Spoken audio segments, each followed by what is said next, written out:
W221-shit. Për çmimin që ka si makinë luksi, është zgjedhja më e mirë që mund të kesh. 6-7 euro mund të gjesh, deri në 10-11 facelift i 550.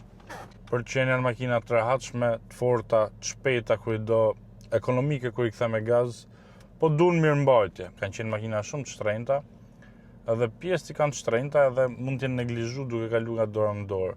Për këtë lloj kategorie makinash, është shumë e rëndësishme kush e ka pas përpara. Nëse e blen me një pronar siç ka qenë kjo për shembull, ke i plus shumë të madh. Ai pronar i parë që ka bler ai ka pas lek, edhe idesa e ka shit e ka majt. Nëse blen me 7 pronar, ka ardhur duke u neglizhu më shumë, duke ra pasuria pronarëve dhe duke kursy. Edhe kanë neglizhu gjona. Këta janë makina të komplikuara, a kupton? Është ndile me mastash, me ngroje, me ftoje, me distronik, me bagjo, me panoram, me 100 gjona, amortizator Mayer, është makinë e komplikuar kjo. Po i le mu bo grumull gjonat, çko fatura $20,000, nuk merresh më me këtë. Thu po e shes, po e fal fare.